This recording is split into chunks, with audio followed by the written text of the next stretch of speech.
A orar, mis hermanos. Vamos a encomendar este tiempo para el Señor, para que sea Él el que nos habla, amén. No seamos los hombres con nuestros pensamientos o con lo que nosotros consideramos que se debe hablar, sino pidámosle al Señor que la palabra, que lo que Él quiere enviarnos hoy desde su trono llegue a nuestras vidas, amén. Vamos a orar. Bueno, Padre amado, en el nombre de Jesucristo de Nazaret, te damos gracias por este tiempo, Señor, por este momento en tu presencia, Dios, este nuevo domingo, donde nos hemos reunido como hermanos, Señor, nos hemos reunido como familia en Cristo Jesús. Señor Santo, encomendamos este tiempo en tus manos, Señor. Nos ponemos delante de tu presencia, Dios maravilloso, delante de tu gloria, amado Dios, con un deseo profundo en nuestro corazón, Señor, de escucharte, Señor, de recibir lo que tienes para nosotros. Señor, tú siempre tienes manjares y tienes platillos, Señor, tienes viandas diferentes, Señor, en cada momento, en cada domingo, Señor. Tienes un plato diferente para nosotros, el plato que necesitamos, Señor, el pan que necesitamos, la proteína espiritual. Señor, hoy estamos dispuestos delante de ti, Señor, abrimos nuestro corazón para recibir lo que tienes para nosotros, Señor, no sin antes agradecerte, Señor, por darnos la oportunidad de estar en esta misericordia renovada, esta nueva misericordia que ha sido desatada para nosotros, para nuestro beneficio, para nuestra bendición, Señor, para la bendición de nuestras casas, para la bendición de nuestros matrimonios, Señor, de nuestras juventudes, de nuestras generaciones. Gracias, Dios, por los ministros que están allí siempre dispuestos para el servicio. Señor, gracias por los salmistas, gracias por los intercesores que oran, que claman, Señor, y también todos aquellos que tras bambalinas, Señor, en el cuarto secreto interceden, las intercesoras, los intercesores que siempre oran y claman para que tú te glorifiques, para que tu poder se manifieste, para que tu poder, Señor, venga a nosotros y nos toque y nos ministra y nos llene, Señor, y rompa las cadenas, Señor, y pudra los yugos y traiga liberación, Señor, crecimiento, establecimiento. Gracias, Dios, por ellos. Señor, pedimos que los ejércitos del cielo estén dispuestos, Señor, que el Espíritu Santo hoy nos llene. Desatamos, Señor, sobre nuestras vidas el Espíritu tuyo, Espíritu de temor, de consejo, de poder, de inteligencia, de sabiduría, de conocimiento, Señor. Gracias, Señor maravilloso. Tu chequina, tu columna de fuego estén inundándonos, Señor. Despeja completamente los cielos, las zonas celestes estén abiertas para que lo tuyo venga a nosotros en esta hora, Señor, en el nombre de Jesucristo, Señor. Y tu fuego también, Señor. Hoy recibamos un bautismo del Espíritu y de fuego, Señor, juntamente con la palabra, con la administración de la palabra, Señor, en el nombre de Jesús. Gracias, Señor. Atamos todo espíritu de error, de confusión, de falsa profecía y falsa doctrina, lo echamos al abismo. Todo espíritu de engaño, de tropiezo, lo atamos en el nombre de Jesús de Nazaret y lo echamos al abismo, Señor. Y despejamos este tiempo para que tú te glorifiques y lo asumimos, Señor, como un tiempo más de adoración, contemplándote a ti y con gran atención y gran anhelo escuchar lo que tienes para nosotros, Señor. Amén y amén. Bueno, voy a saludar a mis hermanos que hayan mandado saluditos. Mando allí un saludo para la tía María Eugenia, para la abuela Nancy, bendiciones, para mi madrecita, bendiciones, está para ella, para mi papá, todos aquellos que estén escuchando allá esta transmisión, para Ramirito, bendiciones, para Ramiro, Laura, sus hijos, para la hermana Luz Marina, para el hermano Belmi, su casa, bendiciones también para nuestra hermana Ludmila, para todos los suyos allá en su hogar, para nuestra hermana Mónica, para Blanquita, para Sara, Martín, para Cecita, su esposa, sus hijos, bendiciones también. Para Samuelito, allí. Bueno, para Blanquita, bueno, para los que han estado saludando, María Paula, bendiciones. Bendiciones a todos. Un abrazo grande al pastor Antonio, Sonia también, bendiciones. para Hernandito, para toda su casa, para la pastora Astrid. Amén. Bueno, mis hermanos, vamos a la palabra del Señor. Hace 8 días, hace una semana, arrancamos con un tema.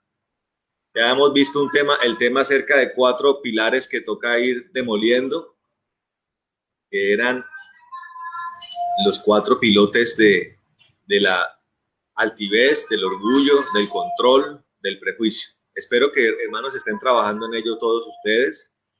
Aquí nosotros estamos orando todos los días, tanto en la oración ministerial como en los tiempos individuales, orando para que Dios demuela todas estas cosas. Espero que usted lo esté haciendo allá, pidiéndole al Señor que demuela todo orgullo, todo prejuicio, todo control, que demuela también toda altivez. Hermanos, si usted por alguna circunstancia no ha podido ver esas predicaciones las puede encontrar colgadas en la página del grupo, en el mural del grupo de Mi Amado Jesús en Facebook, y también las puede ir encontrando publicadas en la página, en la cuenta de YouTube, ¿sí? Para que usted se suscriba allí, pueda ver todas las predicaciones. Si usted no las ha podido ver, véase las 4 predicaciones. Ojalá lo hagan en el orden correcto. Arrancamos con altivez, orgullo después, prejuicio tercero, cuarto, el control, para que usted las vea, Dios lo toque, lo ministre y usted pueda trabajar eso con Dios hasta que no quede nada. ¿eh? Y terminado esto, Dios nos mostró la necesidad de hablar acerca de los escenarios predilectos del enemigo, o sea, los escenarios donde él se mueve como pez en el agua, los escenarios donde él produce un gran daño, ¿correcto? Recuerde que la palabra de Dios dice que él vino para matar, para robar y para destruir. Amén. Eso en términos generales. La obra más emprendedora, por decirlo así, la de más énfasis en las huestes del enemigo, hermano, es la muerte espiritual. Amén. La muerte espiritual. Usted tiene que identificar dos tipos de muerte. Está la muerte biológica, física. La palabra de Dios dice que a todos los hombres nos es dado morir una sola vez y después de esto el juicio. Está hablando de una muerte física, de nuestro proceso natural, sí, de deceso, de que llega un día en que ya nuestro cuerpo, ya las funciones de nuestro cuerpo se terminan, nuestro ciclo vital se termina. Eso es algo que todos los hombres deben vivir, salvo, hay una excepción, salvo aquellos, como dice el apóstol Pablo, no todos moriremos, habrá un gran remanente que estará vivo para el día en el que el Señor venga, en los cielos, el día del rapto. Solamente esos, y más Elías y Enoc, que ellos no conocieron muerte, son la excepción. Yo quiero que usted entienda, hermano, que tanto en la vida natural como en la espiritual hay excepciones, pero las excepciones no crean reglas, ¿correcto? La regla es que usted un día muera y apareje en esta vida, apareje y allane su camino y su destino eterno, ¿correcto? Allí en ese escenario es donde el enemigo le gusta matar espiritualmente. Ahora, yo quiero explicar algo. Hay muerte espiritual que el enemigo produce aquí en esta tierra. Las personas que no tienen a Cristo están muertas espiritualmente. Y muchas que han conocido el camino, se han desviado, han muerto espiritualmente. Si la muerte física, que es cuando hay un desprendimiento del alma, del espíritu y del cuerpo, lo sorprende en una muerte espiritual, la asignación eterna será el infierno, la condenación eterna. Por eso la muerte física es la que nos debe sorprender o en estado de gracia o en estado de desgracia. Y dependiendo de cuál sea el estado, unos irán al cielo y otros irán al infierno. El estado de gracia es un estado de paz y reconciliación con Dios. El estado de desgracia es un estado de enemistad con Dios. Entonces, esa es la labor por excelencia del diablo. ¿Sí? Matar espiritualmente. Y en medio de esa labor hay escenarios donde él disfruta moverse. Hablábamos hace 8 días de la guerra, de cómo la guerra, desde las pequeñas indisposiciones del corazón, hasta ya los grandes escenarios bélicos de destrucción masiva, de muerte masiva, que la historia de la humanidad ha visto, produce un gran escenario de desgracia, de devastación. ¿Por qué? Como hablábamos hace 8 días, en la guerra, hermano, hay mucha muerte. Y veíamos cómo en un escenario como los conflictos bélicos, la gente muere matando a otros. Cuando usted va a la guerra, usted está yendo en un franco incumplimiento de uno de los más importantes mandamientos que el Señor ha establecido, que es el no matar. Mandamiento que fue incumplido por un hombre llamado Caín.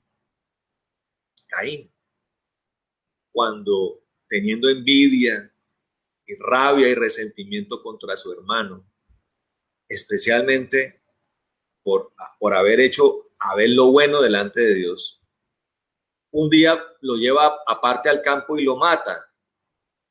Ese es el primer homicidio que la historia de la humanidad contempla. Y a partir de allí, toda una escalada de muerte y de destrucción la humanidad ha conocido. Correcto. Entonces, la guerra es un escenario donde se incumple francamente contra la voluntad de Dios y se atenta contra la integridad de Dios. Entonces, morir en medio de las balas, de los morteros, de la sangre, de los decesos, de la destrucción entre hombres, ¿qué puede producir en la humanidad? Sino un masivo río, una cascada de almas que van al infierno, hermano. ¿Alguna vez una persona que fue llevada al infierno, una experiencia espiritual, una mujer, contaba que las almas perdidas caían al infierno y ponía como cuando usted voltea un reloj de arena y usted ve como hay un hilo de pequeñas partículas de arena que va cayendo masivamente hacia el otro lado del reloj de arena. Ella decía que así veía caer las almas al infierno, lo cual contradice, hermano, aquello que uno ve en el mundo natural, donde se antepone, se supone o se presume que todo aquel que muere va al cielo o a un lugar especial, dependiendo de la religión que practique, ¿no? Entonces, si practica la religión del Islam, entonces es el paraíso de Alá. O si practica el catolicismo romano, algunos pueden ir al cielo, otros van al purgatorio, y dependiendo de cuántas indulgencias se paguen en la tierra, la condena en la purgatorio se aminora para después entrar al cielo. Pero básicamente, independiente de las religiones, se presume que esa persona que murió, su alma va al cielo.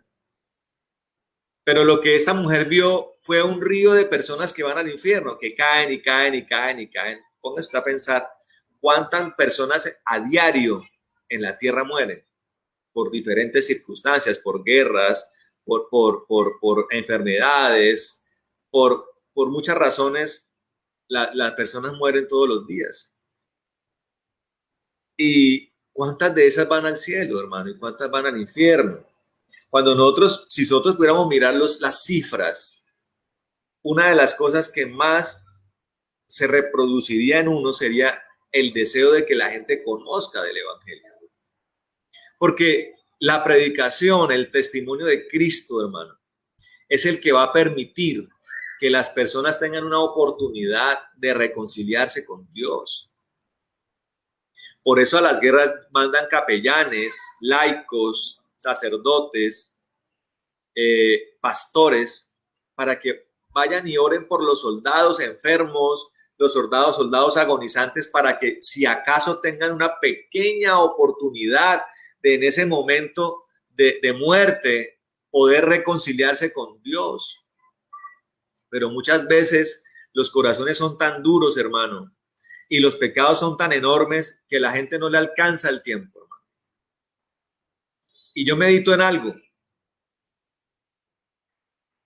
La palabra de Dios nos dice que si bien el tiempo del regreso del Señor Jesús solo lo conoce el Padre, la palabra también nos dice que el Padre no hace nada sin que lo anuncie a sus siervos los profetas. O sea, Dios va dando unas pautas para comprender los tiempos del retorno del Señor, para poder, si acaso, discernirlos en parte o de manera genérica. Y la Biblia nos dice que hay un momento específico, hay unos acontecimientos específicos que se anteponen a la venida de Cristo. Hace un tiempo el pastor Antonio, hace unos días, hablaba acerca de la generación castrada, una generación que fue introducida en una corriente eufórica acerca del retorno inminente del Señor en cualquier momento, en cualquier hora. Entonces la gente se iba para los campos, se apartaba en ayunos, dejaba los trabajos, dejaba las tierras, vendía todo. Pasó en muchos lugares. Se quedaban esperando el retorno del Señor y no venía. Y dejaron de hacer muchas cosas por creer en esos dictámenes emocionales y amarillistas, cuando la palabra de Dios dice que dos cosas tienen que pasar, especialmente una apostasía, que la estamos viendo y que hablaremos de eso en otro domingo, acerca de otro escenario predilecto del diablo, y el emergimiento de un ser llamado el hijo de perdición, conocido también como el anticristo. Entonces, como el anticristo no se ha manifestado, si bien hay una apostasía muy consolidada, el anticristo no ha venido, mi hermano. Entonces, el retorno del Señor aún no va a ocurrir. Entonces, algunos piensan, bueno, comienza la última semana y más o menos el Señor viene a mitad de semana final. Voy a esperar a ese tiempo para ahí sí ponerme pilas con Dios y ya tomar tomar en mis manos el encargo que Dios me ha hecho y me reconcilio con Dios y me preparo. Ese pensamiento, hermano, primero es equivocado. Eso es producto de un mal corazón y de alguien que realmente no tiene ningún deseo de estar con el Señor. Y segundo, es un pensamiento peligroso. Peligroso porque para el momento en que la persona considere que ya es el tiempo con Dios, tal vez sea demasiado tarde. Tal vez el sistema del mundo y el espíritu del mundo y del anticristo lo tenga ya tomado de una forma que ya la persona deliberadamente no quiere ya saber del camino o de andar bajo el poder del Espíritu Santo. Siempre el tiempo con Dios es hoy, la oportunidad con Dios es hoy, hermano. Entonces, dicho esto, hermano, los escenarios del enemigo son escenarios que tenemos que identificar y tenemos que comprender que al que le gusta esos escenarios es al enemigo, no al diablo. Ahora, como lo explicaba hace 8 días, Dios es un Dios perfecto y un Dios de orden, que ha establecido de manera anticipada todo lo que tiene que ver con normas, leyes, regímenes que rigen la vida natural y la vida espiritual con antelación. Por ejemplo, la ley de la gravedad, ¿sí? Fue establecida antes de la creación. Entonces, cada masa cósmica tiene un peso. Basado en ese peso, la fuerza de atracción de los seres circundantes hacia los seres circundantes tendrá un tipo de fuerza. Para la Tierra, hermano, estamos hablando de 9.8 metros por segundo. O sea, si usted se tira de un edificio, su cuerpo va a caer a 9,8 metros por segundo. ¿correcto? Y a esa velocidad su cuerpo impactará sobre la superficie. Esa es la ley de la gravedad para la Tierra.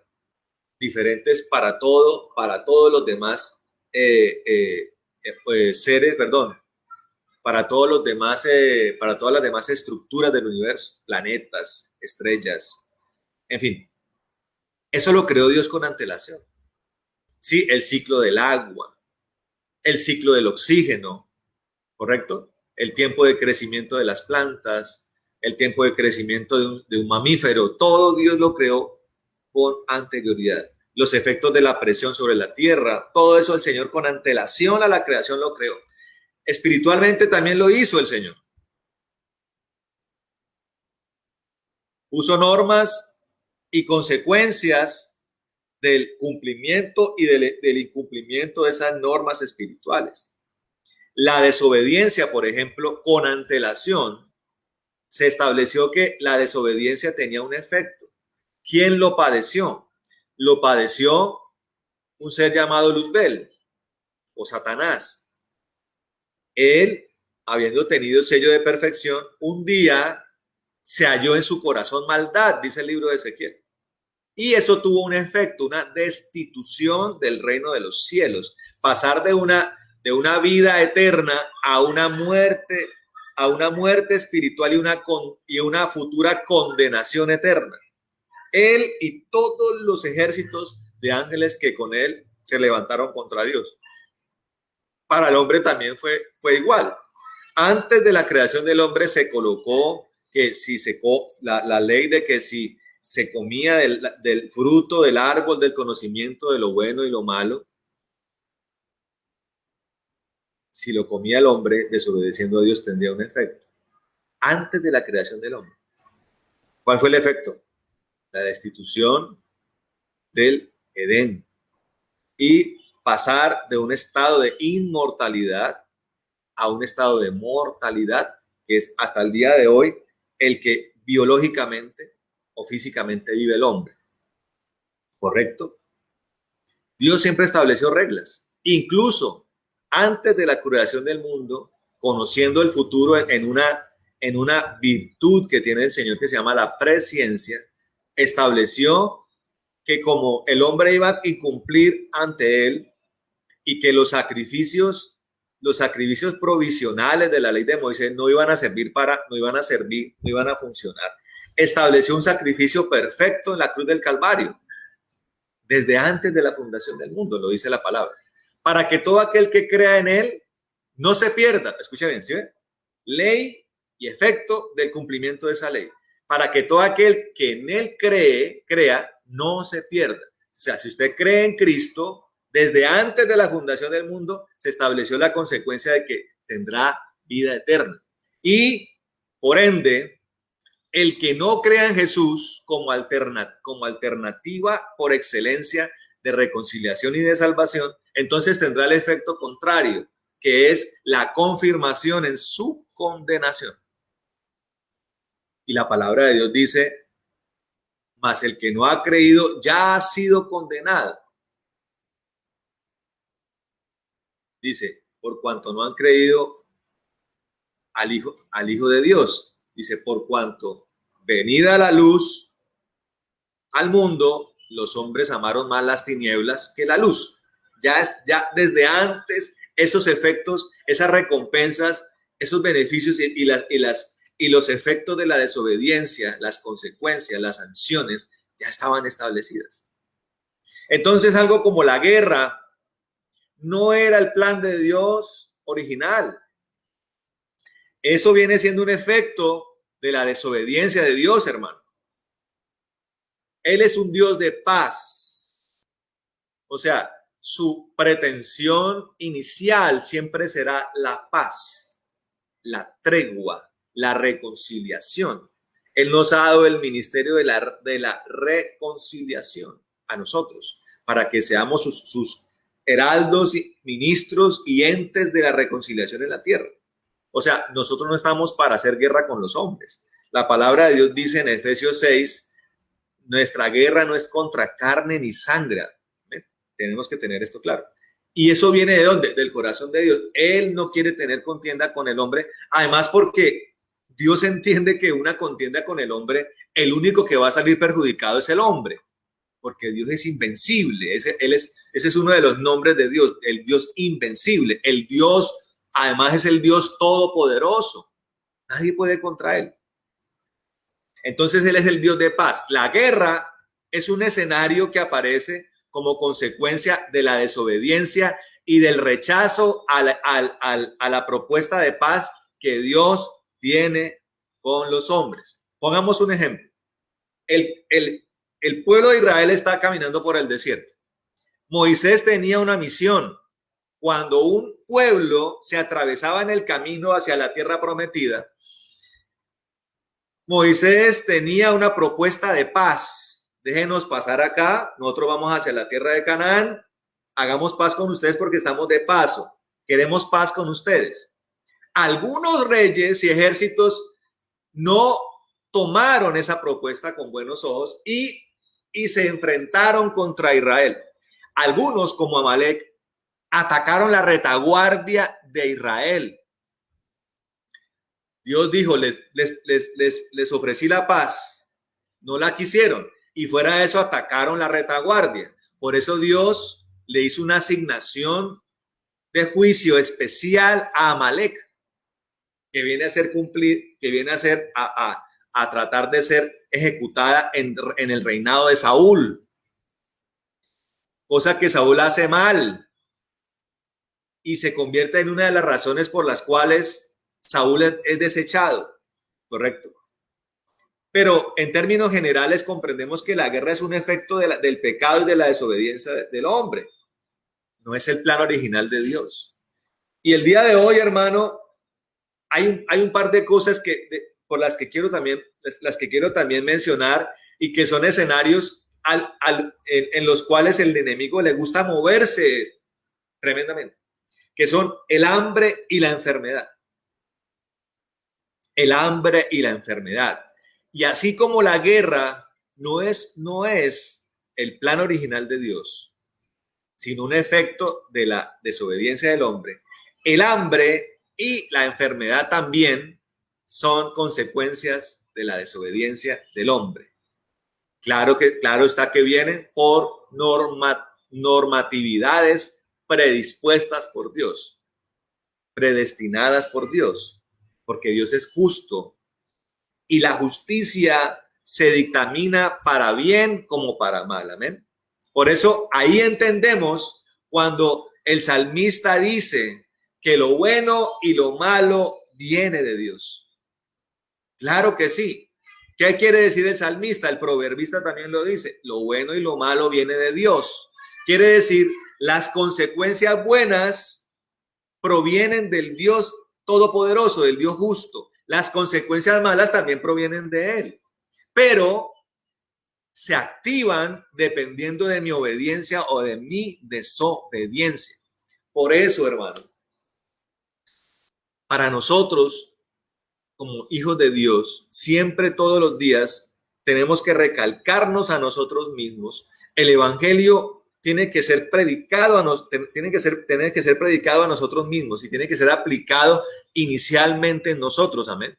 Entonces, ¿qué tenemos que comprender todos los días? Que obedecer a Dios es la mejor decisión, hermano. ¿Por qué? Porque usted va a estar tranquilo, porque sus consecuencias van a ser buenas y especialmente va a tener a Dios contento, va a tener estado de gracia delante de Dios. Pero Dios es tan bueno, hermano, que si por alguna razón usted se equivoca, resbala, tropieza o peca, Dios le dice, bueno, pecó, resbaló, tropezó, venga inmediatamente a mí, arrepiéntase, no deje que esto cuaje, que esto se enquiste, que esto se vuelva peor, como una bola de nieve, más bien venga a mí y reconcíliese conmigo para volver a ser incorporado en el estado de gracia. Ahora, esto, hermano, no es una licencia para andar pecando y empatando, como dice la religión romana, católico-romana. No, hermano. porque la palabra de Dios habla acerca del que peca deliberadamente. O sea, el que peca ya con una predisposición a pecar y el que anda siempre en práctica de pecado. Ojo con eso. El apóstol Pablo dice en el libro de Romanos, entonces, como abundó la gracia, como sobreabundó la gracia, abundará el pecado. Dice, de ninguna manera.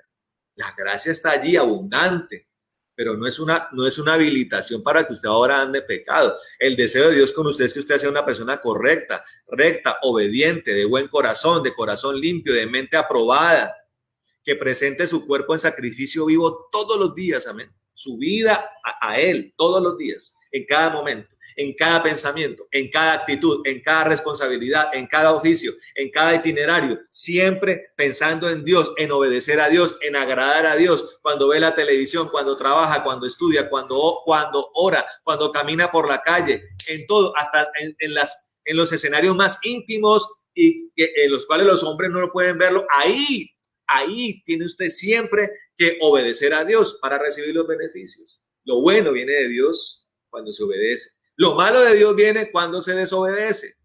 Amén. Ahí está el entendimiento de estas cosas. Entonces, en ese escenario, hermano, el hambre y la enfermedad aparecen. El hambre y la enfermedad. ¿Sí? La humanidad ha vivido muchos momentos de hambre, hermano. Pero este tipo de situaciones, hermano, tienen una causa. El hambre no viene porque sí. No viene porque sí. Voy a poner un ejemplo. Años 30. Un poquito de historia contemporánea. Años 30, Estados Unidos de América. En el año 1929 ocurre un suceso financiero llamado el crack del 29. Ese día le llamaron creo que fue el martes negro, el lunes negro, el martes negro, si no me acuerdo. Cayó estrepitosamente la bolsa de Nueva York, la bolsa más importante a nivel financiero en todo el mundo. Caída la bolsa de Nueva York, viene un efecto dominó en la economía local, estadounidense y mundial, que produjo el colapso, la quiebra de muchísimas empresas, industrias, el desempleo se disparó estrepitosamente. Y vino todo un escenario que desembocó con el surgimiento o el fortalecimiento de dictaduras nacionalistas que desembocaron años después, en lo que se conoce como la Segunda Guerra Mundial. Eso pasó en el 29. En la década de los 30, Estados Unidos experimentó algo que nunca ha vuelto a ocurrir. Una sequía y un escenario climático hostil que tapizó literalmente de arena todo el centro de los Estados Unidos. ¿Qué es el centro de los Estados Unidos, hermano? El centro de Estados Unidos es la granja, es como el lugar donde todos los productos agrícolas, la mayoría de productos agrícolas de Estados Unidos se producen. ¿Sí? Tennessee, Arkansas, Oklahoma, todos esos estados son como la despensa de Estados Unidos. Un cambio abrupto en el clima trajo tormentas de arena y tornados como en ningún momento habían pasado, que tapizaron de arena las granjas de los Estados Unidos. Eso empeoró los efectos de la crisis financiera. La pregunta es, ¿eso por qué vino, hermano? Entonces usted analice los años 20 en los Estados Unidos y en otras partes del mundo también, especialmente en el hemisferio occidental. Le llamaron los locos años 20. ¿Qué fueron los locos años 20? Años donde se disparó la lujuria, la lascivia, las borracheras, las orgías, las fiestas, las borracheras, todo esto se disparó. la gente andaba de parranda, los hogares se desfracturaron, la sociedad se corrompió. Y eso tuvo, esa desobediencia, hablando acerca de un país que experimentó un avivamiento y un disparo en las conversiones al cristianismo. Eso tuvo una consecuencia que viene siendo el colapso financiero y el desastre de los años 30. Para dar un ejemplo, hermano. Y la Biblia está lleno de eso. La Biblia está lleno de escenarios donde Dios da oportunidades a su pueblo, Israel, y desobediencias de Israel que traen efectos, trae consecuencias. En la Biblia está llena de momentos donde hubo hambrunas en Israel, en Samaria, donde la gente se comía los burros, los caballos, y un momento incluso donde los niños eran devorados, hermano. Un hambre tan brutal que las familias se comían los niños. Tal vez usted no ha pasado por algo así, o no lo ha visto, pero cosas que de esas han pasado en la tierra, hermano. Y todas tienen que ver con la obediencia o la rebelión contra Dios, hermano. ¿Correcto? Pero básicamente una de las causas que produce esto es la codicia. Quiero que miremos, hermano, en la primera carta de Pablo a Timoteo. Ubíquese en el capítulo 6. Primera carta de Timoteo, capítulo 6. Vamos a leer el versículo 9 y 10. Dice, escuche este. Porque los que desean enriquecerse caen en tentación y trampa, y en muchas pasiones insensatas y dañinas que hunden a los hombres en ruina y perdición. Escuche esto. Aquí hay dos palabras que inmediatamente me relacionan el tema del hambre con el tema que vimos hace 8 días de la guerra. El apóstol Santiago, como lo miramos hace 8 días, habla acerca de los génesis de la guerra. La guerra parte desde discordias del corazón, desde un problema de corazón en los hombres. Por eso dice, ¿por qué andan en pleitos y guerras? O sea, comienzan entre individuos, se llevan a las comunidades, se llevan a las naciones y vienen las confrontaciones aún mundiales. Porque andan en pleitos y guerras, dice el apóstol Pablo. Que andan en pleitos y guerras. Y él dice, porque andan en vuestras pasiones. Piden y no reciben porque andan en vuestras pasiones. ¿Sí? Porque andan pidiendo para la satisfacción de vuestros deleites. O sea, las guerras comienzan desde causas egoístas que chocan unas con otras. Mi causa egoísta un día va a chocar con la causa egoísta del vecino. Allí va a haber un problema, allí va a haber un conflicto, allí va a emerger una guerra. Las guerras entre naciones son exactamente lo mismo, pretensiones egoístas de unas naciones con otras, de ejércitos contra otros ejércitos. Ahora, aquí respecto a la codicia y a lo que ella produce, está hablando, dice que los hombres caen en tentaciones y trampas, dice, y en muchas pasiones insensatas. Entonces, mire cómo las pasiones insensatas y dañinas pueden producir guerras como pueden producir hambre.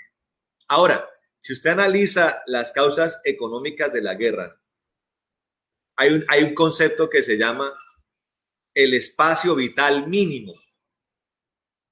El espacio vital mínimo. Cuando una nación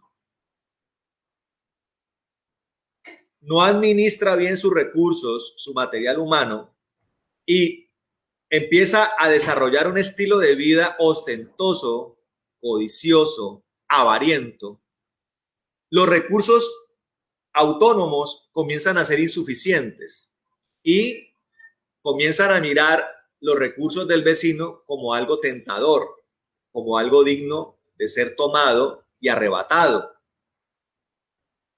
¿Sí? Piensa en la Alemania de 1933, cuando emerge el nacionalsocialismo o nazismo. Nazismo es el término despectivo, cabe aclarar. El nacionalsocialismo emerge, la sociedad alemana lleva un estilo de vida al extremo. Estoy ocupado, papá. Está llevado al extremo, ¿sí? Entonces, ese estilo de vida extremo, de gasto extremo, comienza a ser un problema y por eso ese estado comienza a ver los países circundantes como algo potencialmente codiciable. ¿Sí?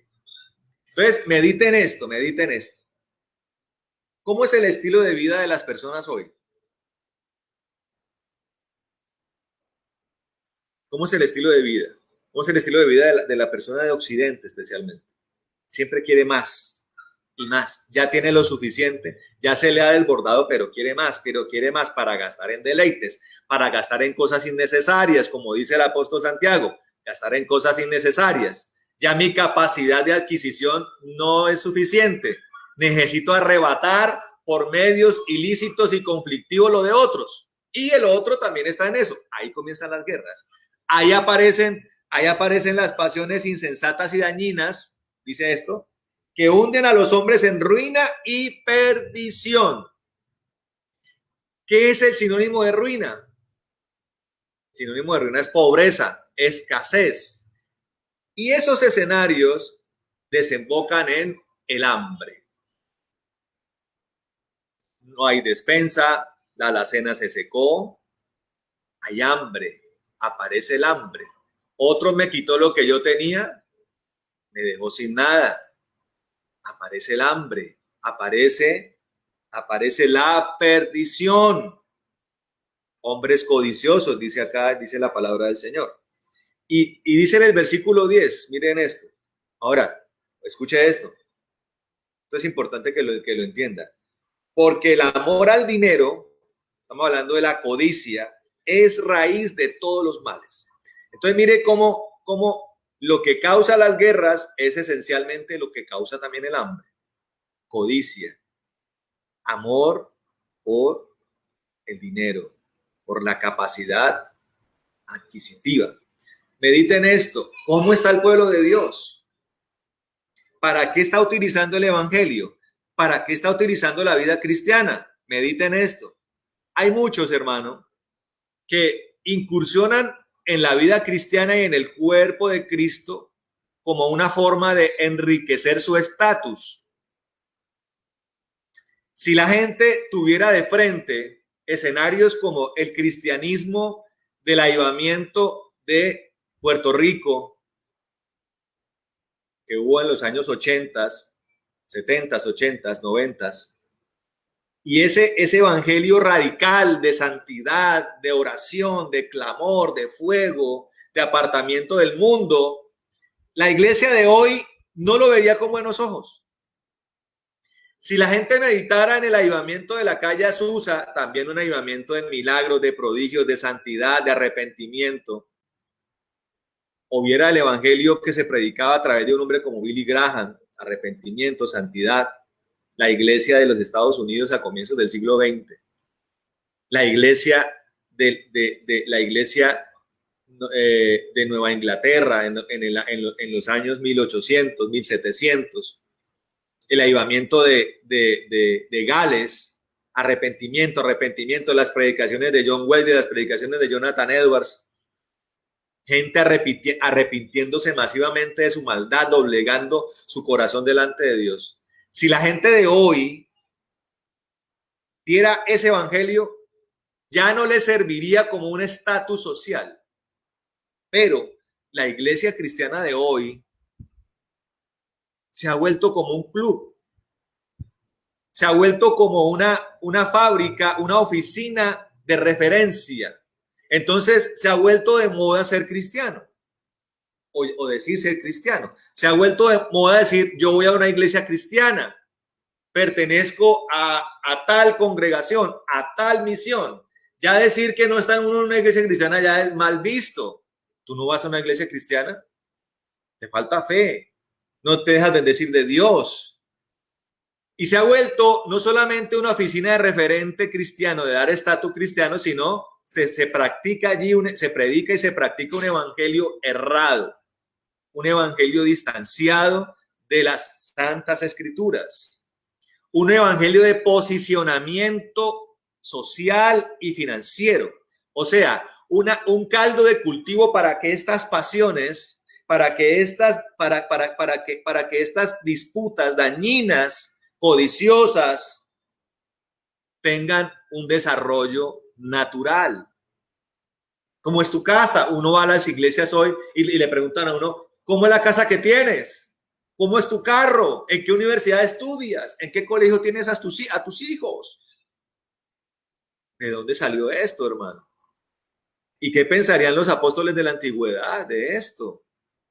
Una iglesia donde cada quien piensa por lo suyo, donde cada quien codicia y codicia y codicia más, donde cada quien quiere sacarle las alforjas a Dios, comparándola uno con la iglesia primitiva, donde al contrario de la de hoy, donde cada quien piensa por lo suyo y cada quien quiere llenar más sus colchones de plata, en la iglesia primitiva se hacía todo lo contrario. La gente vendía las cosas para ponerlas a los pies de los apóstoles para que fuera repartida en medio de las necesidades de la iglesia antigua, hermano. Completamente diferente, hermano. Una masa de cristianos despojados de toda codicia, hermano, de toda avaricia, y en niveles de poder del Espíritu Santo delicados, hermano, porque recuerde el pasaje de Ananías y Zafira. Un grosor del Espíritu se movía en medio de la iglesia. Ananías y Zafira hacen un pacto con Dios, un trato con Dios, donde le dicen vamos a vender una propiedad y vamos a llevar ese dinero a los pies de los apóstoles. Nos comprometemos a eso. Y vendida la propiedad y camino donde los apóstoles se despierta la codicia, así como en Satanás, ¿sí ven? Se halló en él maldad, dice la palabra. De camino a donde los apóstoles cuajó maldad en Ananías y Zafira y dijeron, pero esto llevarle todo esto a los apóstoles es una exageración. Démosle la mitad, que igual es harto. Ellos creían que este acto de codicia, de maldad, de pasión dañina, era cualquier cosa. Era cualquier cosa. Se meten la mitad en sus bolsillos y llevan la mitad a los apóstoles, a Dios. Hermano, en el momento en que ellos se comprometen con Dios a darle todo, ya eso, la venta de eso le pertenece a Dios.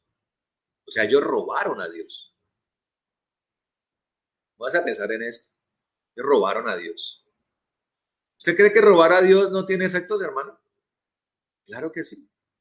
En el caso de Ananías y Zafira significó su propia muerte, su deceso. El Espíritu Santo los mató. ¿Porque al Espíritu Santo le gusta matar gente? No. Porque Dios es justo, hermano. Y a cada quien le da lo que merece. Tenemos que ser temerosos de Dios, hermano. Para los que andan por ahí fácilmente diciendo, no, eso a Dios, eso para qué vamos a diezmar. Los pastores son unos ladrones. ¿Así? ¿Es que acaso el diezmo es de los pastores? Yo le pregunto, hermano, ¿el diezmo, las primicias, son de los pastores? ¿Las porciones no le pertenecen a Dios? Vamos a robar, dice el profeta Malaquías, hablando de parte de Dios, dice, ¿me van a seguir robando? ¿Van a robar a Dios? ¿Van a seguir robando a Dios? ¿En qué hemos robado a Dios? Decían allí los judíos. En los diezmos y en las ofrendas. Se lo estaban robando, se lo estaban comiendo. Cuando se comen los diezmos y las ofrendas, se le está robando a Dios, hermano. ¿Y eso qué trae? Eso trae pobreza. Porque hay una estructura espiritual. Escuche esto. Hay una estructura espiritual que se llama el devorador. Es el que arrasa con cosechas, es el que arrasa con campos, es el que arrasa con todo lo que tiene que ver con provisión. ¿Sí? Todo lo que tiene que ver con provisión. Y además de eso, resulta, mi querido hermano, que eso que le pertenece a Dios, ¿Dios qué hace con eso? Dios lo utiliza para que haya alimento en la casa de Dios. En ese tiempo, por causa de esto, los sacerdotes estaban empezando a padecer hambre. Yo me hago una pregunta. Todas estas personas que atacan el diezmo y las ofrendas y las primicias, ¿cuál es su deseo? ¿De verdad quieren ver pastores tirando hambre? Los siervos que se dedican a la oración, abnegadamente a la visitación de casas, a orar por los enfermos, a cuidar la grey de Dios, con todo lo que eso implica: oración, atención, pelea espiritual, esfuerzo completamente enfocado en eso, un trabajo de completa dedicación. De verdad, la gente que ataca esto, ¿qué es lo que quiere? ¿Quiere ver pastores en la ruina, con los zapatos rotos, con las esposas tirando hambre, sus hijos famélicos llenos de lombrices? ¿Eso es lo que esta gente quiere? Los sacerdotes de ese tiempo tuvieron que abandonar el templo, hermano, porque no podían morirse de hambre, hermano. Y el culto en el templo cesó, lo cual produjo la ira de Dios. La ira de Dios porque el culto en el templo cesó, pero sobre todo por lo que causó esto, hermano. La codicia fue lo que causó esto. La codicia de la gente en Jerusalén, hermano. Trajo hambre, trajo destrucción, hermano. Miren lo que pasa. Y usted la ve en el mundo. ¿Por qué hay hambre en el mundo, hermano? Por los especuladores que acaparan los recursos en el mundo, hermano. No es posible, hermano, que haya bancos en el mundo que sean más ricos que países enteros. Eso se llama injusticia, hermano. Es un día Dios va a sentar a cada quien y lo va a poner a cuentas, hermano. Dios va a sentar un día a los presidentes de cada nación a decir: ¿usted qué hizo con los recursos de la nación? Usted que va a sentar a los dueños de los bancos, del Banco Interamericano de Desarrollo, del Banco Mundial, va a sentar a los de la UNICEF, a los de la ONU, a todo el mundo lo va a sentar. ¿Usted qué hizo con los recursos? ¿Cómo es posible que un país como el Congo, hermano, uno de los países más ricos en recursos, cobalto, cobre, plata, y el 80% del coltan, que es un mineral con el que fabrican celulares, se produce en el Congo? Ahora, vaya usted al Congo, pase por Kinshasa, hermano. Hace poquito vi un reportaje, leí un reportaje de un periodista que estuvo viviendo en Kinshasa y decía que Kinshasa es una ciudad de 10 millones de habitantes, pero contrario a otras ciudades, usted va, por ejemplo, a Nueva York, a Los Ángeles, a París, usted ve edificios, rascacielos, barrios, usted ve suburbios.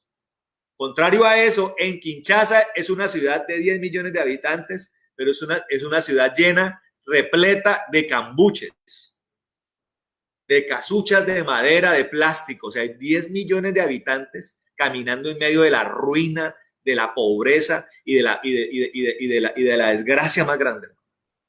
Uno de los países más ricos en recursos naturales es uno de los países más pobres del mundo, hermano. ¿Por qué es uno de los países más pobres del mundo? Porque las naciones europeas, la Unión Soviética, los Estados Unidos, se apropiaron de los recursos de ese país, hermano.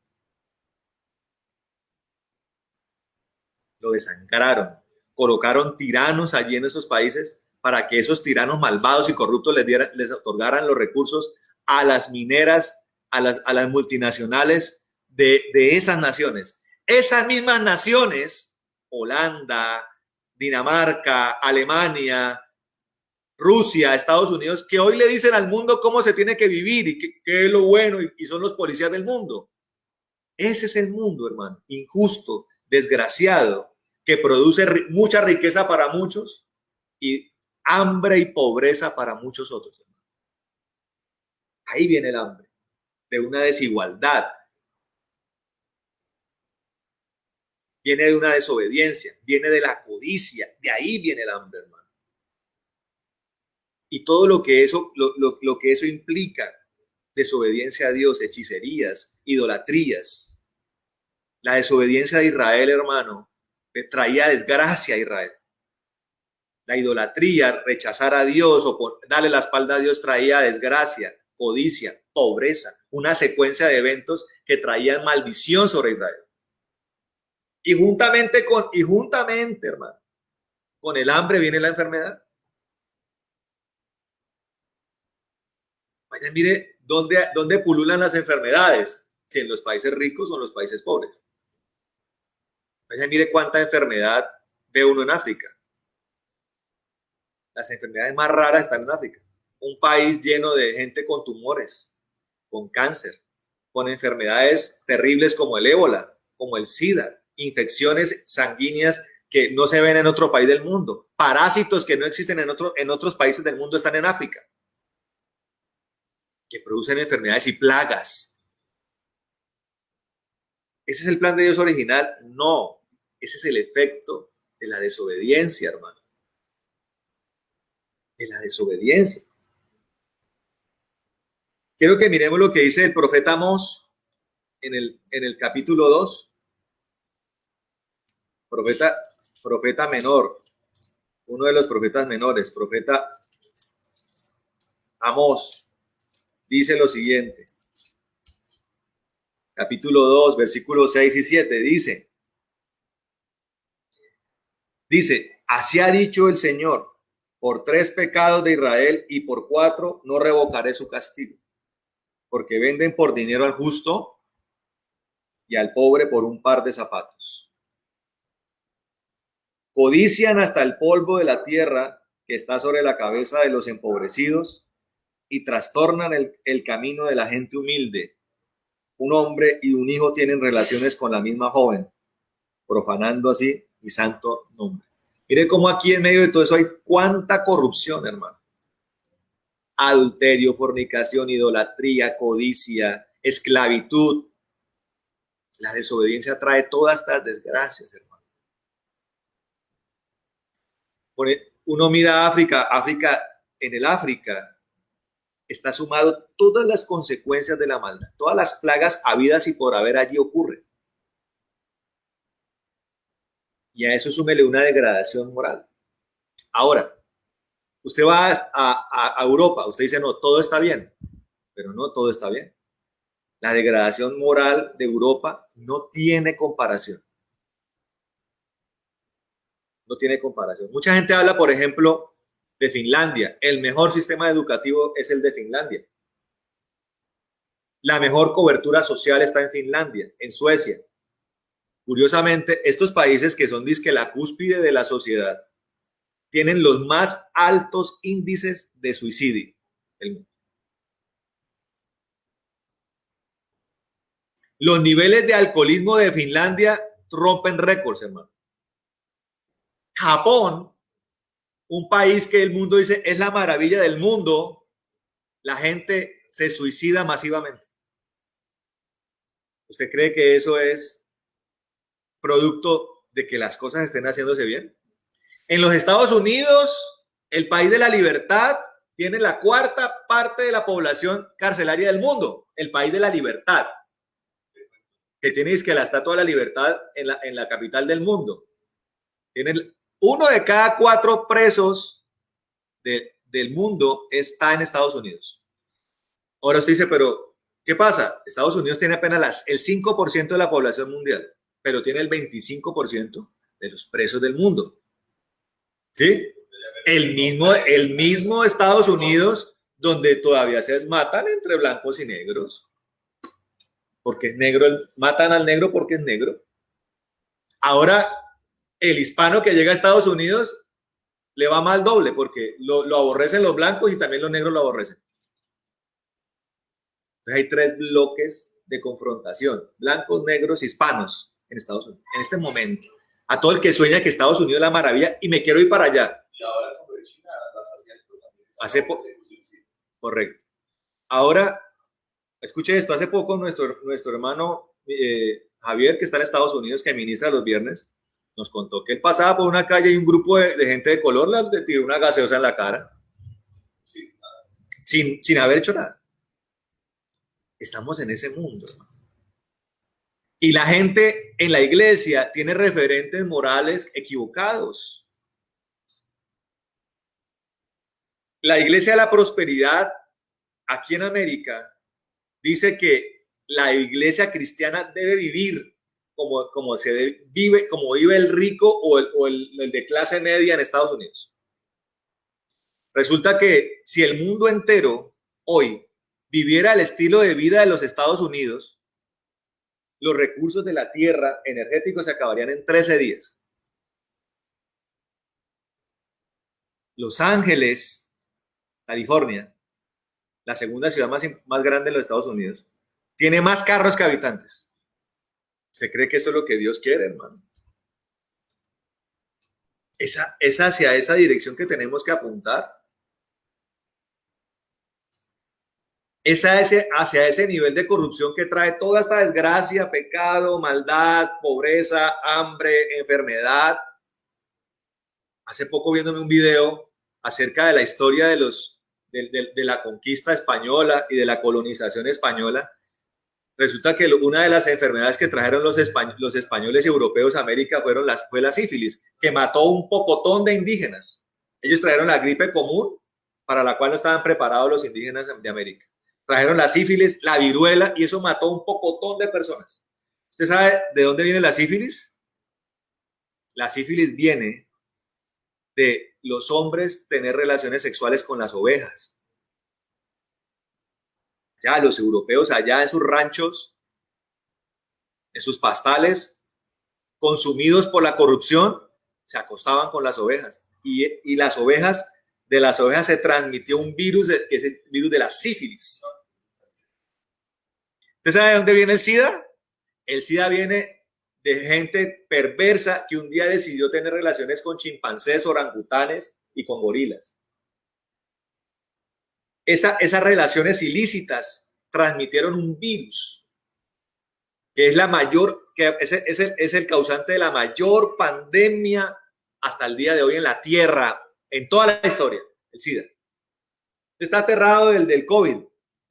El COVID, sí, estamos en eso, pero la gente le perdió la atención a lo demás.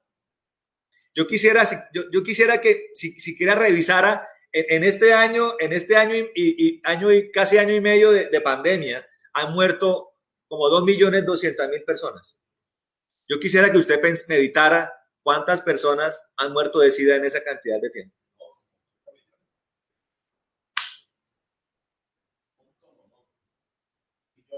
El COVID. Ayúdanos, Dios, del COVID. Y el SIDA y la sífilis y el virus del papiloma humano, otra consecuencia de la corrupción. Ahora apareció, y estudios están empezando a creer que puede ser tan grave como el SIDA. Lo que pasa es que parece que para el virus del papiloma humano han logrado sacar una vacuna. Los vientres de las mujeres, ¿cómo están, hermano? Llenos de miomas, de quistes, llenos de endometriosis. ¿De dónde viene eso? De las relaciones ilícitas.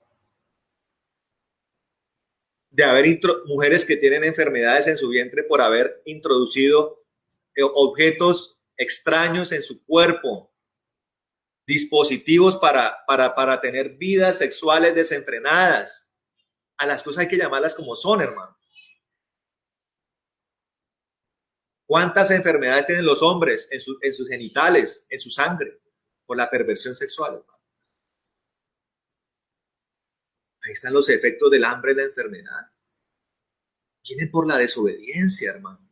Porque cuando se obedece a Dios, la palabra de Dios dice que seas prosperado en todo como tu alma prospera.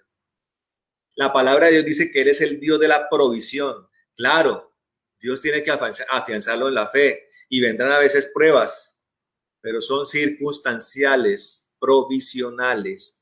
Dios es Dios de provisión, Dios es Dios de abundancia, Dios es Dios de sanidad, hermano.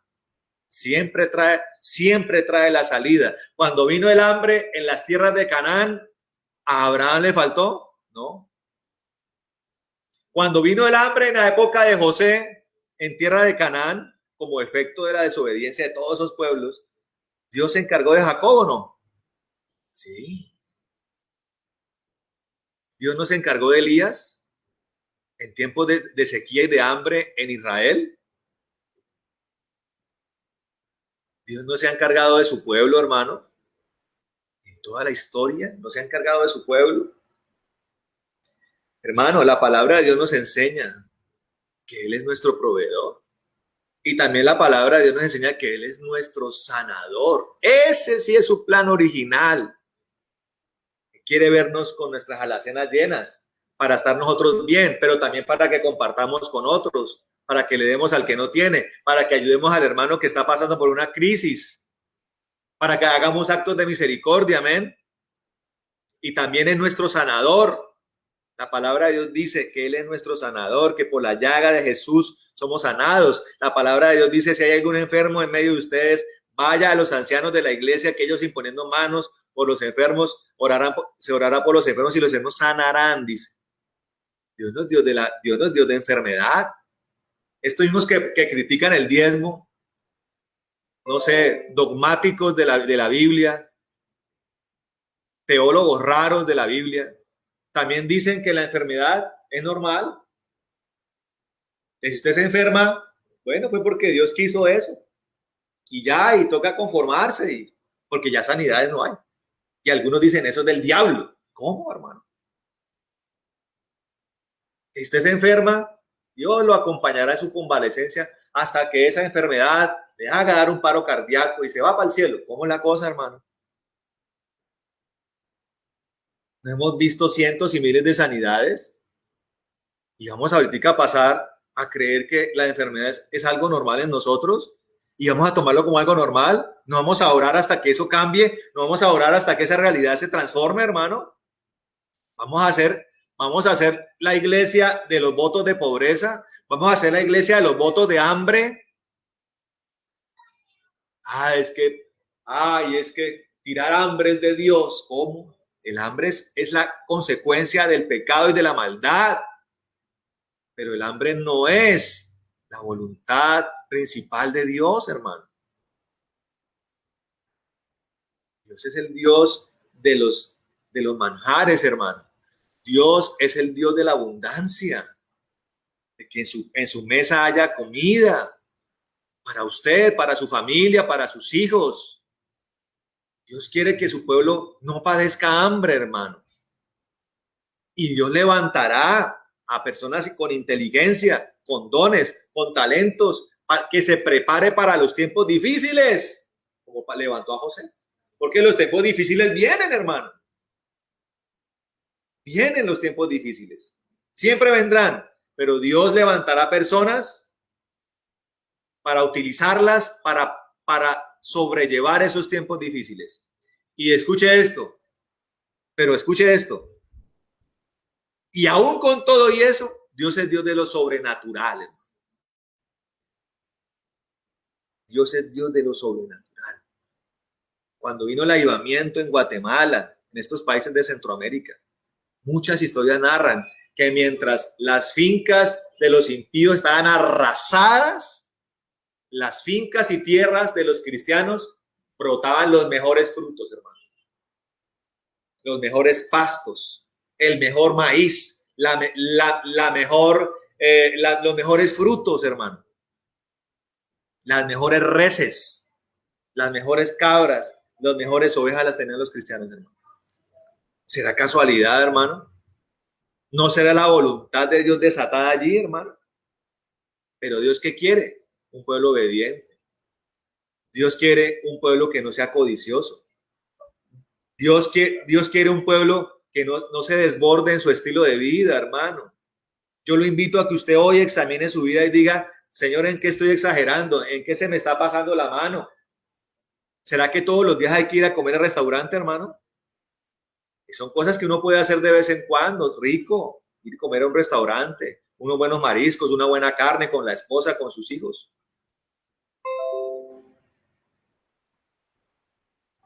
Eso es bueno, hermano. Dios quiere que usted ande descalzo, con los pies caminando descalzo por la calle, si con los zapatos rotos, o Dios quiere que usted tenga su buen calzado. ¿Será que Dios le molesta que usted tenga un carro? No, hermano, pero todo conforme a lo que se necesita. Y siempre teniendo liberalidad y generosidad, hermano, empatía, misericordia. Amén. Eso es lo que el Señor quiere, hermano. Y cuando eso viene, entonces, hermano, viene la bendición de Dios, hermano. Dios quiere un pueblo obediente, un pueblo sensato, un pueblo humilde, no un pueblo ostentoso, no un pueblo codicioso, no un pueblo avariento, hermano. Un pueblo que haga la voluntad suya, que le haga caso a Dios, que guarde su corazón, que no ande en inmoralidades, que no ande en cosas desagradables a Dios. Amén. Y un pueblo siempre presto a estar en paz con él, hermano. La guerra de destrucción viene sobre sus enemigos. Seamos nosotros un pueblo bendito, un pueblo manso, un pueblo humilde. Miren lo que dice Zacarías, capítulo 7, hermano. Zacarías 7, versículos 8 al 11 dice, vino la palabra del Señor a Zacarías diciendo, así ha dicho el Señor de los ejércitos, juzgad conforme a la verdad, practicad la bondad, oiga, y la misericordia. ¿Cómo? Practicad la bondad y la misericordia, cada uno con su hermano. No extorsionéis a la viuda, al huérfano, al extranjero y al pobre. Ni ninguno piense en su corazón el mal contra su hermano, oiga. Pero no quisieron escuchar, mire. Más bien se encogieron de hombros rebeldemente y taparon sus oídos para no oír. Y escuche esto, vamos a seguir leyendo y dice, y endurecieron su corazón como un diamante para no oír la ley ni las palabras que el Señor de los ejércitos enviaba por su espíritu, por medio de los antiguos profetas. Por tanto, se desencadenó la gran ira del Señor de los ejércitos. Aconteció que como llamé y ellos no escucharon, así ellos llamaron y yo no escuché. Terrible, hermano, dice el Señor de los ejércitos. Más bien los esparcí con vendaval por todas las naciones que no conocían y tras ellos la tierra fue desolada hasta no quedar quien fuese ni viniese. Así convirtieron la tierra de las delicias en desolación. Miren lo que dice el profeta Isaías, lo que dice el Señor a través del profeta Isaías. Qué bendición hay en tan grande obedecer a Dios. Y hay cosas hay cosas que tienen su tiempo, hermano. Mire, yo quiero decirle algo. Nosotros en mi amado Jesús no aceptamos esterilidad en las mujeres. No lo aceptamos, hermano. Ni aceptamos vidas arruinadas. No lo aceptamos, hermano. No aceptamos gente llena de enfermedad. No aceptamos. No lo aceptamos. No nos acomodamos a eso. Porque nosotros sabemos el Dios que tenemos. Pero así como no aceptamos esas cosas, creyendo que Dios puede cambiar todo eso, porque es el deseo de Dios, también somos enfáticos en que tenemos que andar derechos con Dios, hermano. Derechos con Dios y obedeciendo a Dios, hermano, en todo momento. No aceptamos riñas, hermano. No aceptamos matrimonios que se anden con trompadas e insultos. No lo aceptamos, hermano. No aceptamos murmuraciones, no aceptamos conflictos entre hermanos, no aceptamos chismes, no aceptamos bandos ni divisiones, hermano. No aceptamos malos deseos del corazón, no aceptamos conspiraciones en los hogares de mis hermanos. No lo aceptamos, no aceptamos conflictos unos con otros, hermano. Porque somos un pueblo de paz, somos un pueblo de amor. que nos gusta la unción y el poder de Dios. Amén. Y como nos gusta la unción y el poder de Dios, somos un pueblo de oración, somos un pueblo de ayuno, somos un pueblo, hermano, de adoración, de persistencia, de resiliencia en Dios, hermano. Que si hemos tropezado y resbalamos, vamos derecho al Señor. Vamos derecho, inmediatamente. Usted tropezó, vaya con Dios, arrepiéntase. Siempre hablando del arrepentimiento, siempre hablando de la santidad, siempre hablando del amor. Porque sabemos el poder que Dios tiene, el Dios que habita en medio de nosotros, hermano. Amén. Por eso, si usted tiene un problema, hermano, háganoslo saber, que vamos a meternos a orar. Vamos. La pelea suya es la nuestra, hermano.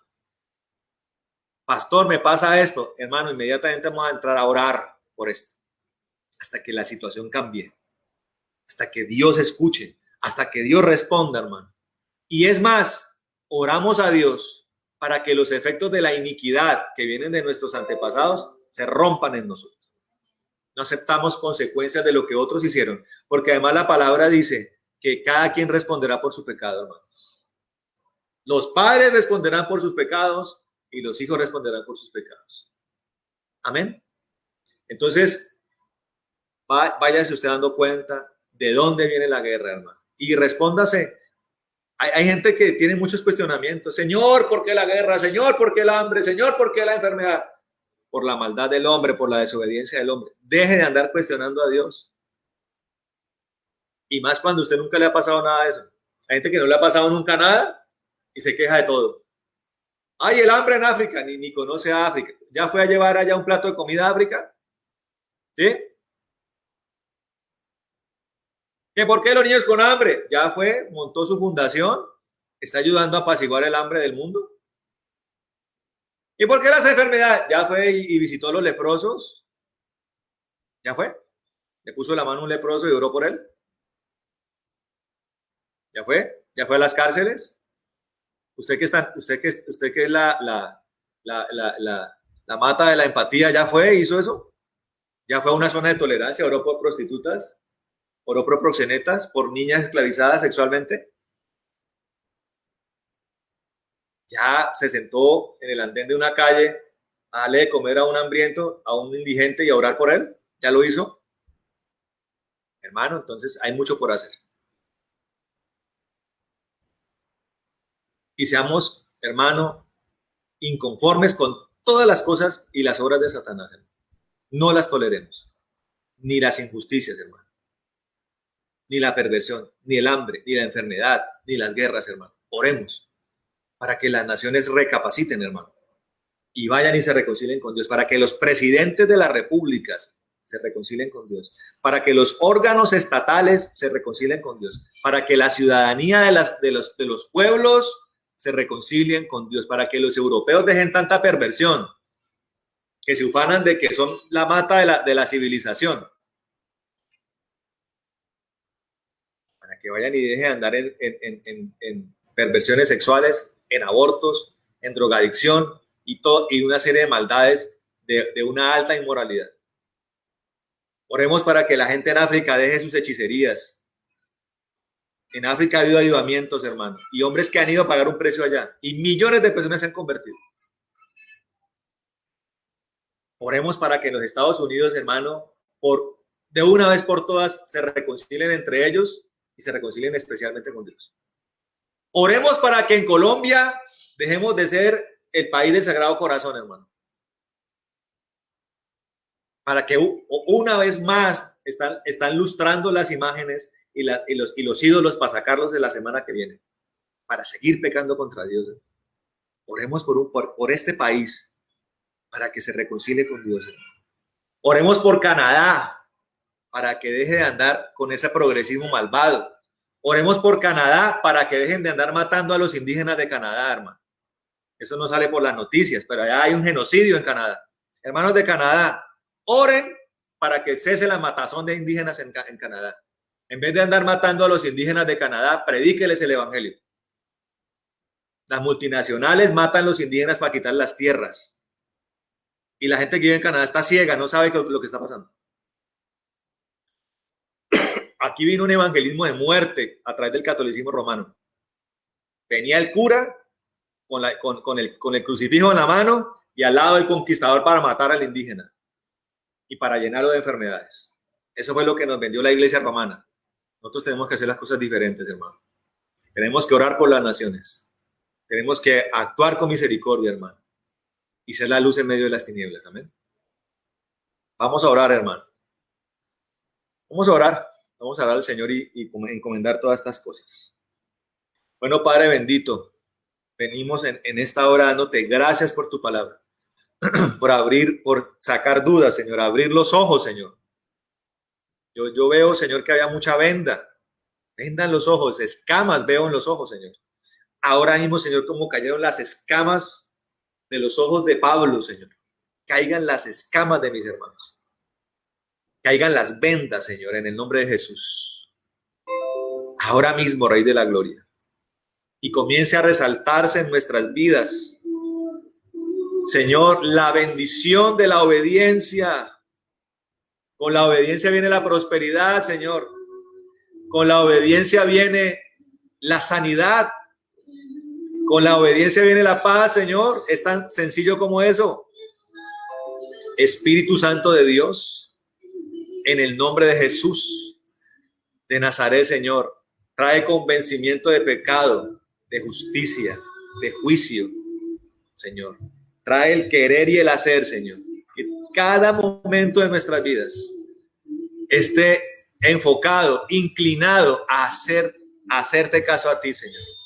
A obedecerte, a estar en estado de gracia, a congraciarnos contigo, a producir deleite en tu corazón, Señor, para que ni el hambre, ni la enfermedad, ni la maldición tengan efecto en nosotros. En el nombre de Jesucristo, Señor. Declaramos a mi amado Jesús una nación obediente, una nación adoradora, una nación de fe, una nación que conoce a su Dios, que conoce su poder, que conoce el deseo de llenar las alacenas, los lagares, los graneros, y pedimos que los llenes y que traiga sanidades. No resistimos, Señor, a la enfermedad, no la aceptamos, no la toleramos, nos es incómoda, Señor. Por eso oramos para que tu pueblo sea sanado, para que cada célula de nuestro cuerpo sea restablecida, para que traiga sanidades psicológicas, emocionales, físicas, espirituales, en el nombre de Jesucristo, por el poder de tu llaga, por el poder de tu unción, por el poder purificador de tu fuego maravilloso, Señor. Por eso pedimos bautismo, Señor maravilloso, en el nombre de Jesucristo. Pedimos bautismo de fuego y del Espíritu, Señor maravilloso.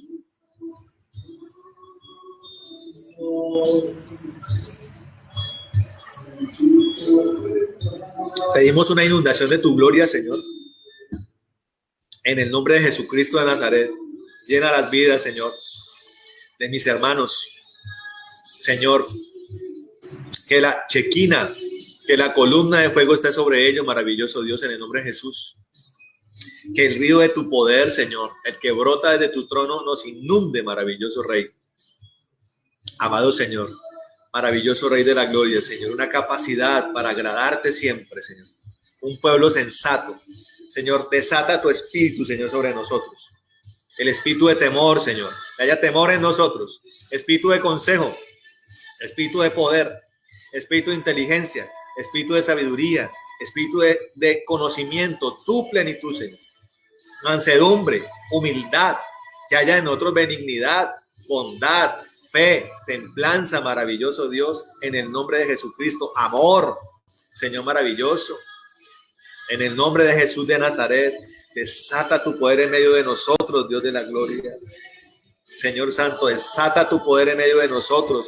Que seamos campos verdes, Señor. Que seamos árboles florecientes, árboles fructíferos, maravilloso Dios. Nación santa, real sacerdocio, Señor. Reyes, sacerdotes del Altísimo, Señor.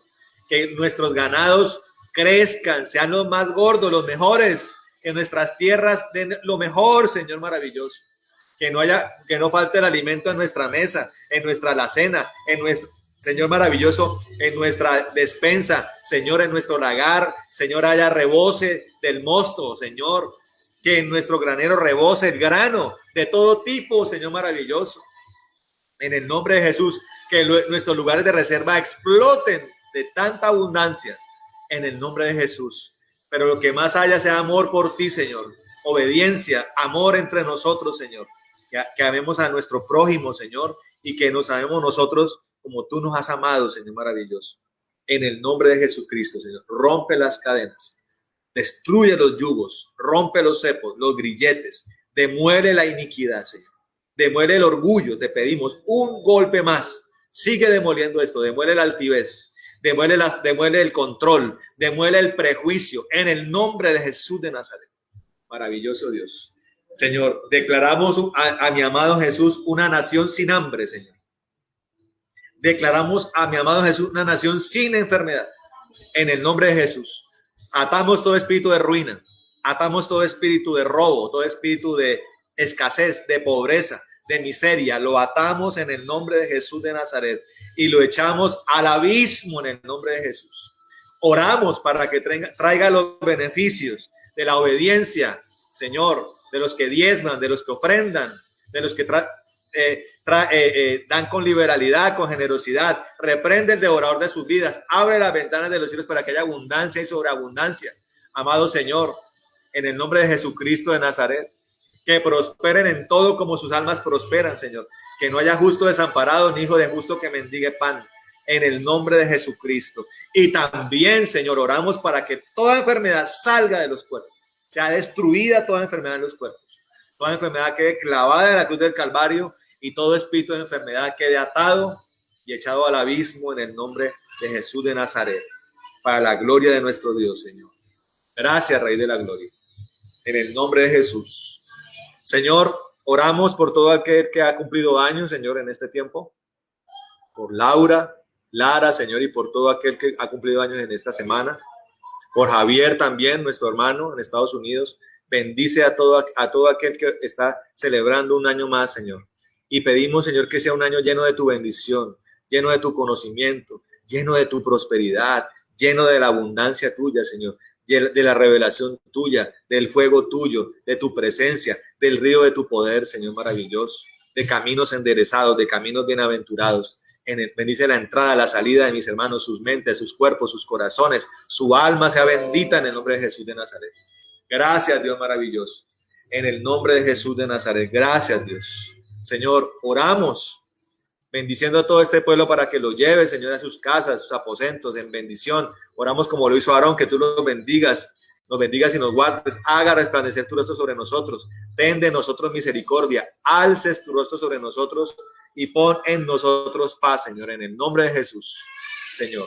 Como Jabe lo hizo, también oramos, que tú nos bendigas, que ensanche nuestro territorio, que tu mano esté con nosotros y nos libre de todo mal para que no nos dañe. Danos la paz que sobrepasa todo entendimiento. Afírmanos en el gozo de la salvación. Y acampa tú, Señor, alrededor de los que te tenemos defendiéndonos, Señor, en el nombre de Jesucristo. Gracias, Señor maravilloso. Atamos toda retaliación y venganza y la echamos al abismo en el nombre de Jesucristo de Nazaret. Por el poder que hay en ti, maravilloso Dios. Gracias, Dios. Amén y amén.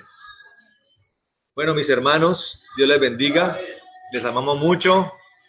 Que sea un día maravilloso y una semana también llena de cosas preciosas con el Señor. Amén. Amén. Nos vemos este martes en la oración del martes. Amén. Nos bendecimos en el nombre de Jesucristo.